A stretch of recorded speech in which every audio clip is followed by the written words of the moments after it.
సంగారెడ్డి జిల్లా పటాన్చెరు నియోజకవర్గం చిట్కుల గ్రామంలోని డబుల్ బెడ్రూమ్ ఇళ్లను పటాన్చెరు మాజీ జెడ్పీటీసీ బీజేపీ ఓబీసీ మోర్చా రాష్ట్ర ప్రధాన కార్యదర్శి గడిల శ్రీకాంత్ గౌడ్ పరిశీలించారు. 9 సంవత్సరాల కాలం గడుస్తున్న అధికార పార్టీ నిర్లక్ష్యం వల్ల పూర్తి కాని డబుల్ బెడ్రూమ్ ఇళ్ల కట్టుబడి పనులు మరియు పూర్తయిన వాటిని కేటాయించిన ఊసేలేదన్నారు. రాష్ట్ర ముఖ్యమంత్రి పటాన్చెరు నియోజకవర్గానికి వచ్చి ప్రగల్భాలు పలికి తూతూ మంత్రంగా డబుల్ బెడ్రూమ్ ఇళ్లను ప్రారంభించారు. కానీ పెండింగ్ లో ఉన్న వాటిని గురించి మాట్లాడలేదని ఆయన మండిపడ్డారు. ఎలక్షన్ సమయం దగ్గర పడిందని స్థానిక ఎమ్మెల్యే ప్రచారానికి పరిమితమయ్యారని అన్నారు. దళిత బంధు, బీసీ బంధు, మైనార్టీ బంధు అంటూ అబద్ధపు ప్రచారాలు మానుకొని డబుల్ బెడ్రూమ్ ఇళ్ల విషయంపై దృష్టి సారించాలని ఆయన అన్నారు. ఇప్పటికైనా స్థానిక ఎమ్మెల్యే మేలుకొని నియోజకవర్గ స్థాయిలో ఉన్న పూర్తయిన డబుల్ బెడ్రూమ్ ఇళ్లను అర్హులైన పేదలకు కేటాయించి పెండింగ్ లో ఉన్న వాటిని వెంటనే పూర్తి చేయాలని డిమాండ్ చేశారు. లేని పక్షంలో భారతీయ జనతా పార్టీ తరఫున పోరాడి ప్రతి ఒక్కరికి డబుల్ బెడ్రూమ్ ఇళ్లను కేటాయించే వరకు ఉద్యమిస్తామని హెచ్చరించారు.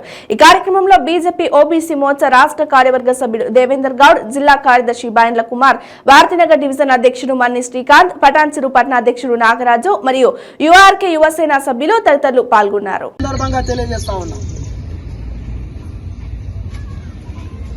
పటాన్చెరు ప్రజానికం, ఓటర్ మహాశయులు, తెలంగాణ ప్రజలు మీరందరూ కూడా గమనించాలి.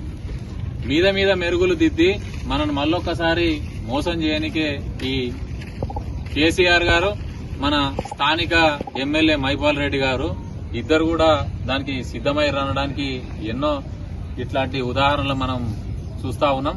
అక్కడ పక్కన చూస్తే మొత్తం స్లమ్, అందరూ రేకులిండ్లు, గుడిసెలు.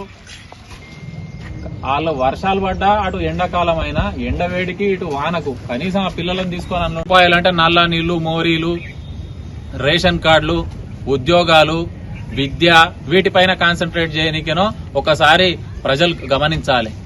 డబల్ బెడ్రూమ్లు మొన్న కొల్లూరులో ఒక 6 మందికి పట్టాలు ఇచ్చారు. ఆ తర్వాత మళ్లీ రోజు దాకా ఎవరికి వంచిన పాపాన పోలేదు. ఎలక్షన్లు రాగానే ఆ డబల్ బెడ్రూమ్లను చూపెట్టాలి, లేకపోతే ప్లాట్లను చూపెట్టాలి, ఆ మీద మీద ఏమన్నా పనులు చేయాలి. ఆ ఎలక్షన్లలో పోయి ఆ ఓటుకు పైసలు ఇచ్చి ఇంత బిర్యానీలు తినబెట్టాలి, ఓట్లు వేసుకోవాలి. మళ్ళా 5 ఏళ్ల దాకా మీ సొంత పనుల మీద వాడాలి, సొంత ధనార్జన. ఇదే ప్రక్రియ. డబల్ బెడ్రూమ్ల గురించి మాట్లాడుతున్న పటాన్చెరు ఎమ్మెల్యే మైపాల్ రెడ్డి గాని, లేకపోతే కేసీఆర్ గాని, మన చిట్కులు గ్రామము పటాన్చెరు నియోజకవర్గంలో లేదా? ఇవి నీకు సంబంధం లేదా? ముత్తనిలో కడుతున్నటువంటి డబల్ బెడ్రూమ్లు నీకు సంబంధం లేదా? సిఎస్ఆర్ ఫండ్ రాగానే వాళ్ళు 75% జేబులు వేసుకోవాలి, 25% పని చేయాలి, ఫోజులు కొట్టాలి.